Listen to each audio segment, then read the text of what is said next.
अस्सलाम वालेकुम dears friends. आज हम देखेंगे फंक्शन ओवरलोडिंग के बारे में कि सी या ऊप में हम किस तरीके से फंक्शंस को ओवरलोड कर सकते हैं। वेरी इंपॉर्टेंट है, हमें क्लासेस में काफ़ी दफ़ा फंक्शंस को ओवरलोड करना पड़ता है, तो इसके बारे में आज हम देखेंगे। फंक्शन ओवरलोडिंग एक्चुअली जब आप एक से ज़्यादा एक फंक्शन को आप सेम नाम के साथ एक से ज़्यादा दफ़ा आप उसको यूज़ करते हैं तो this is called function overloading.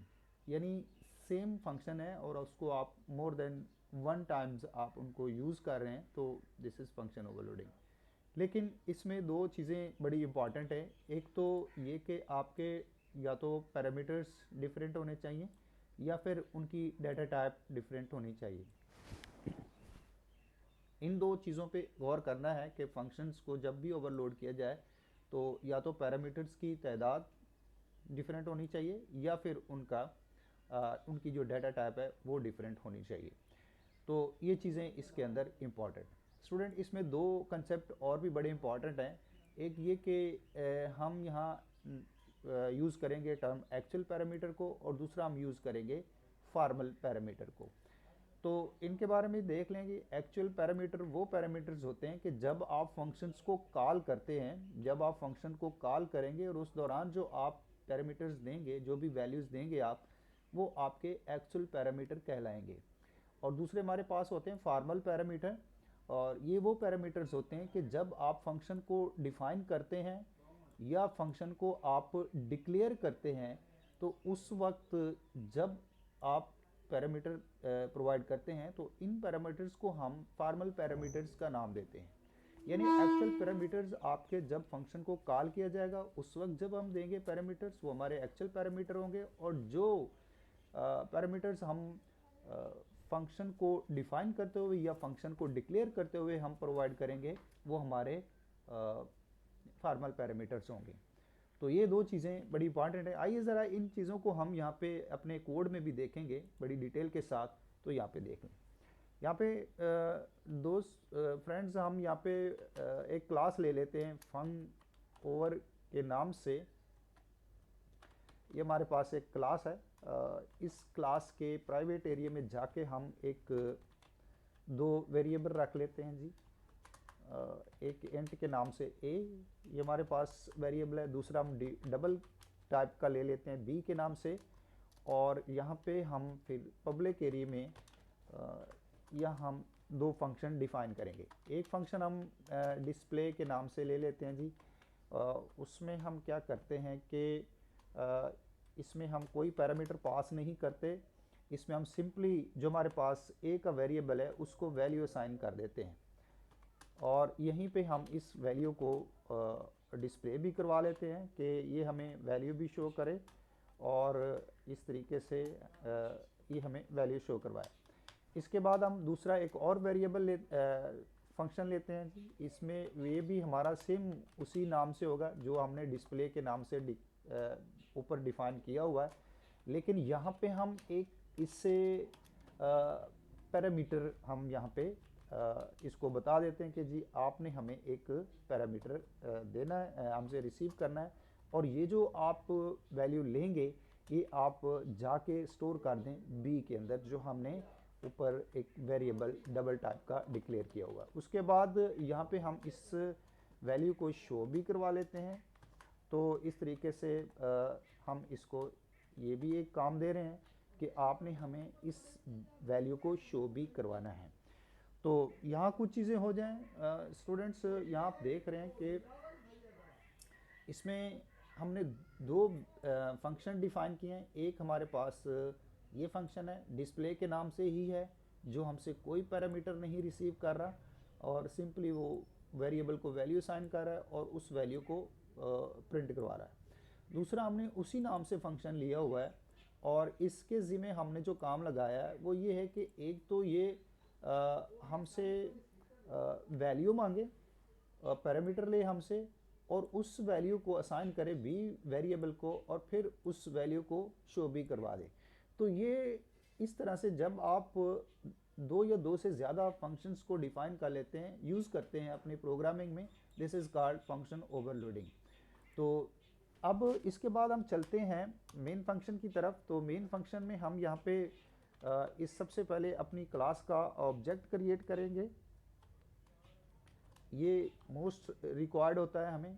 तो हमारे पास फन ओवर के नाम से हमारे पास एक क्लास है, हम उसका ऑब्जेक्ट क्रिएट कर लेते हैं और इस ऑब्जेक्ट के ज़रिए से हम अब इनके फंक्शंस को कॉल करेंगे जो हमारे पास ये फंक्शन हमने बनाए हुए हैं। सबसे पहले हम डिस्प्ले जो हमारे पास हमसे कोई पैरामीटर रिक्वायर नहीं कर रहा, हम उसको कॉल करेंगे और उसके बाद यहाँ पे जो दूसरा हमने वही फंक्शन बनाया हुआ है लेकिन वो हमसे वैल्यू रिक्वायर कर रहा है, तो हम यहाँ उसको वैल्यू असाइन कर देते हैं 57.8 में इसको वैल्यू असाइन कर रहा हूँ। उसके बाद गेट स्टेज को लगाएंगे और यहाँ पे हमारा ये प्रोग्राम एंड हो जाता है। अब इसमें कुछ चीज़ें समझने वाली हैं। पहले यहाँ से देख लें, हमने बात की थी एक्चुअल पैरामीटर और फॉर्मल पैरामीटर की। तो एक्चुअल पैरामीटर वो पैरामीटर्स हैं, जैसे हमने देखा था कि वो पैरामीटर जो हम फंक्शन कॉलिंग में असाइन करते हैं। तो यहाँ आप देख सकते हैं ये जो लाइन है ये हमारी फंक्शन कॉलिंग है। यहाँ पे हमने इस फंक्शन को कॉल किया हुआ है और इसमें हम जो पैरामीटर इसको दे रहे हैं ये हमारे एक्चुअल पैरामीटर हैं।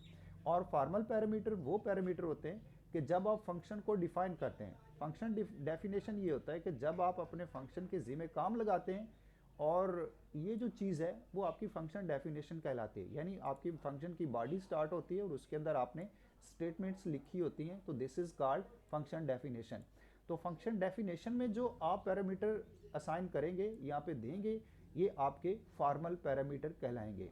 तो ये दो चीज़ें इसमें इंपॉर्टेंट हैं कि आप फॉर्मल पैरामीटर और एक्चुअल पैरामीटर का पता होना चाहिए। एक्चुअल पैरामीटर जब आप फंक्शन को कॉल करते हैं उस वक्त देते हैं और फॉर्मल पैरामीटर जब हम फंक्शन को डिफाइन करते हैं या डिक्लेयर करते हैं उस वक्त हम इनको प्रोवाइड करते हैं। तो बहरहाल यहाँ पे अगेन थोड़ी सी रिवीजन कि हमने इस क्लास में दो फंक्शन लिए। एक ये हमारे पास फंक्शन पड़ा हुआ है जो हमसे कोई पैरामीटर नहीं ले रहा है, ये सिंपली ए की वैल्यू असाइन कर रहा है, और दूसरा हमने ये फंक्शन लिया हुआ है और इसमें हम इसको एक पैरामीटर असाइन कर रहे हैं।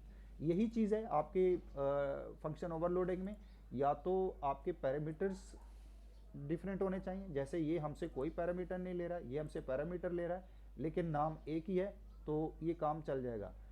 तो ऐसा नहीं हो सकता कि ये जो है वो हमसे दोनों पैरामीटर मांग रहे हों और दोनों डबल टाइप के पैरामीटर मांग रहे हों, तो ये गलत हो जाएगा। लिहाजा आइए ज़रा इसको हम कंपाइल करके देखते हैं। पहले इसको सेव कर लें, हम इसको सेव करते हैं जी, ये हमारा सेव हो गया। उसके बाद हम इसको कंपाइल करते हैं। तो ये कंपाइल करेंगे तो ये हमें बताएगा कि इसमें आपका कोई एरर है या नहीं। तो यहाँ पे आप देख सकते हैं ये हमें कोई एरर शो नहीं कर रहा, ये यहाँ पे हमें वो वार्निंग भी नहीं दे रहा और ना भी हमें कोई एरर शो कर रहा है। अब इसको हम रन करते हैं और देखते हैं कि ये हमें हमारी मतलूबा आउटपुट्स देता है या नहीं देता। तो आप यहाँ पे देख सकते हैं फ्रेंड्स के यहाँ पे हमें वो वैल्यू शो कर रहा है a is equal to 50 and b is equal to 57। तो इसमें हम थोड़ी सी चेंजिंग कर लेते हैं। यहाँ पे हम हैंडल लगा देते हैं ताकि हमें ये वैल्यूज़ डिफरेंट लाइंस के ऊपर शो हों। कंपाइल करते हैं, अभी भी हमें कोई एरर शो नहीं कर रहा, ये आप देख सकते हैं। और उसके बाद हम इसको रन करते हैं तो ये देखें, ये इस तरीके से उसने हमें ये वैल्यूज़ शो करवा दी हैं, a is equal to 50 and b is equal to 57.8। तो इस तरीके से फ्रेंड्स आप इन चीज़ों को देख सकते हैं कि यहाँ पे हमने दो फंक्शन डिक्लेयर कर लिए हुए हैं सेम नाम से, और यही चीज़ जो है हमारी फंक्शन ओवरलोडिंग कहलाती है। अब ज़रा इसमें हम कुछ वेरिएशन करके देखते हैं कि हम ये करते हैं कि यहाँ पे हम एक और कोई पैरामीटर ले लेते हैं, जैसे लाइक x के नाम से हम ले लेते हैं, और ये x जो हमसे वैल्यू लेगा वो हम इस a में स्टोर कर देंगे।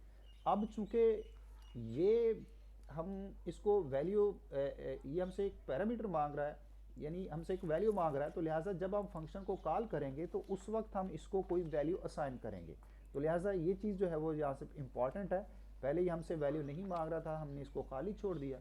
अब ये हमसे एक पैरामीटर मांग रहा है, तो वैल्यू मांग रहा है यानी, तो लिहाजा हम यहाँ पे उसको एक वैल्यू असाइन कर देंगे जब हम फंक्शन को कॉल करेंगे। यानी एक्चुअल पैरामीटर हम यहाँ पे प्रोवाइड कर देंगे, ये वैल्यू हमारी चली जाएगी इस फॉर्मल पैरामीटर के पास, और ये फॉर्मल पैरामीटर आगे हमारे वेरिएबल को असाइन कर देगा।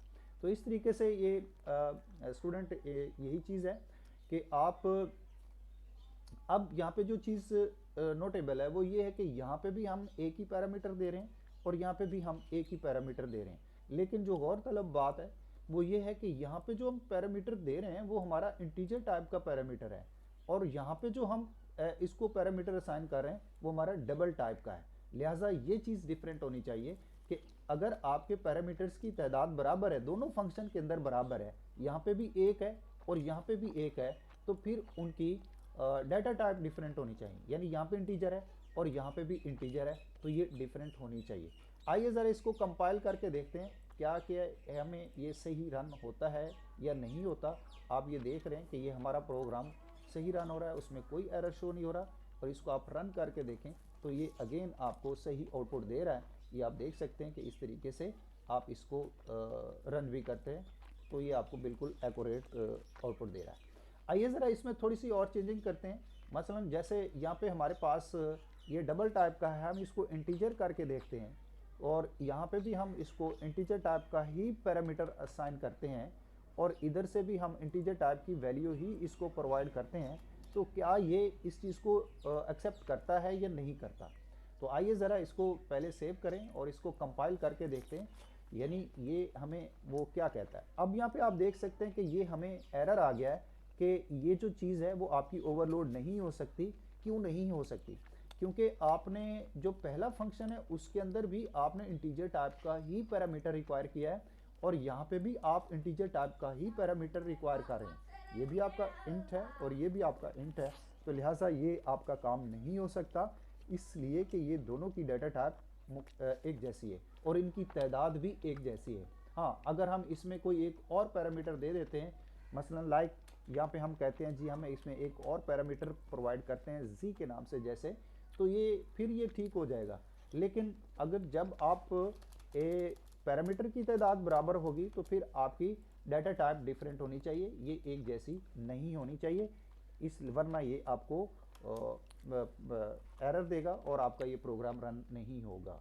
तो जैसे कि आप यहाँ पे हमने इसको करके भी देखा, अब ज़रा इसको हम चेंज करके देख लेते हैं, तो ये चीज़ जो है वो आपकी अब ठीक हो जाएगी। अब ये आपका प्रोग्राम कंपाइल भी सही हो जाएगा और रन भी हो जाएगा। देख सकते हैं जी यहाँ पे आपको कोई एरर शो नहीं हो रहा, और जब हम इसको रन करेंगे तो ये आपको यहाँ पे आउटपुट भी दे रहा है। तो इस तरीके से ये आपका प्रोग्राम आपके सामने है, इस तरीके से ये रन हो जाएगा। बहुत मेहरबानी, बहुत शुक्रिया। आज के लिए इतना ही। इसमें कोई क्वेश्चन हो तो कमेंट्स में ज़रूर मुझे बताइएगा। अपना बहुत सारा ख्याल रखें। अल्लाह हाफिज़।